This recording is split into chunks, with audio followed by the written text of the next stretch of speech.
আপু যেখানে শেষ করলো এখান থেকে শুরু করি। উনি বলল কেউ না কেউ কারো না কারো দিন ফিরবে, কারো না কারো দিন ফিরবে কিনা জানি না, কিন্তু আওয়ামী লীগের দিন কোনোদিনও ফিরবে না। যদি ফিরে একটা কারণে ফিরবে, সেটা হলো বাংলাদেশে যদি কখনো আবার স্বৈরাচার ফ্যাসিবাদ কায়েম হয়, তখন আওয়ামী লীগ তার বিরুদ্ধে আবার গণতান্ত্রিক আন্দোলনে শরিক হয়ে কেন হবে ওই ধারণাটা আমরা কেন আমি শেষ করি ব্যাখ্যাটা। হাসিনা 15ই আগস্টের পরে 75 সালের পরে জার্মানি থেকে হাসিনা যখন ইন্ডিয়ায় আসলো, তারপরে সে ইন্ডিয়া থেকে আপনার ওই 17ই মে বিকাল 4টায় ঢাকাতে আসলো।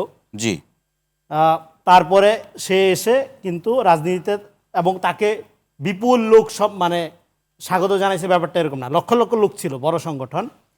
তারপরে এখানে আওয়ামী লীগ মোমেন্টাম তৈরি করতে পারছে বিকজ অফ এরশাদের স্বৈর শাসনের আন্দোলনের মধ্য দিয়ে।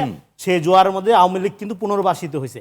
জিয়া রহমান ওপেন করে দিয়েছে, তার মধ্যে দিয়ে কিন্তু তার পলিটিক্যাল স্টেক তৈরি হয়নি, রাজনীতি করার সুযোগ জিয়া রহমান সবাইকে দিয়েছে। সেই জায়গাটা আপনি ভাবছেন কেন? আমার পয়েন্টে আসতেছি। ফলে ওই স্বৈরাচারের আওয়ামী লীগ কিন্তু পরীক্ষিত স্বৈরাচার, বাকশালের সরকার।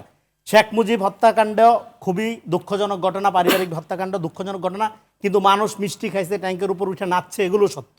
হ্যাঁ, তার মানে আওয়ামী লীগের ব্যাপারে একটা রায় জনগণ দিয়ে দিছিল। সেই আওয়ামী লীগ রাজনীতিতে কীভাবে পুনর্বাসিত হয়েছে সেটা আমি বলতেছি, সেটা বুঝতে হবে। সেটা হয়েছে একটা ফ্যাসিবাদের বিরুদ্ধে, একটা স্বৈরাচারের বিরুদ্ধে, এরশাদের স্বৈরাচারের বিরুদ্ধে আন্দোলনে যখন সমস্ত দলগুলোর অংশগ্রহণ নিয়ে একটা গুরুত্বপূর্ণ ব্যাপার হয়ে উঠতেছিল, সেই আন্দোলনের মধ্যে দিয়ে আওয়ামী লীগের কিন্তু ক্রেডিবিলিটি তৈরি হয়েছে, না তার কিন্তু সোশ্যাল ক্রেডিবিলিটি একদম গেছিলই। হ্যাঁ, এখন বাংলাদেশে যে রাজনীতি চলে সেটা আওয়ামী মডেলই চলে। এই যে উমামা বললো না যে প্রশাসনের এই অবস্থা, সচিবালয়ের এই অবস্থা, সব জায়গায় এই অবস্থাটা কেন? মানুষ সরকারি চাকরিকে সোনার হরিণ মনে করে, সরকারকে লুটপাটের একটা ক্ষেত্র মনে করে।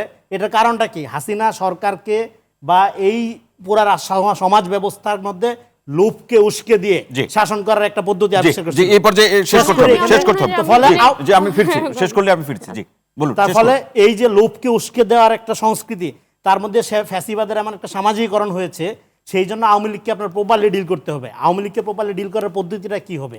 পৃথিবীতে দেখেন কোনো গণতান্ত্রিক প্রক্রিয়ায় ফ্যাসিবাদকে এক্সেপশন হিসাবে সুযোগ দেওয়া হয় না। আমি যেটা বলতেছি, দেখেন সাউথ আফ্রিকা এবং জার্মানিতে যেভাবে ফ্যাসিবাদের পতনের পরে সমাজকে রিকনসিলিয়েশন করা হয়েছিল, সেইভাবে আওয়ামী লীগকে আপনি টোটালি আপনার ট্রুথ অ্যান্ড রিকনসিলিয়েশনের মধ্য দিয়ে পুনর্বাসন করেন, রাজনৈতিকভাবে সমাজকে রাজনৈতিকভাবে এডুকেটেড করেন। সমাজে যে রাজনীতির আওয়ামীকরণ হয়েছে সে জায়গা থেকে গোটা বাংলাদেশের সমাজকে মুক্ত করেন। অসংখ্য ধন্যবাদ। নাগরিক ভিত্তিক জেএনজি যে বাংলাদেশ দেখতে চায়, জেএনজির বাংলাদেশের দিকে ফিরেন।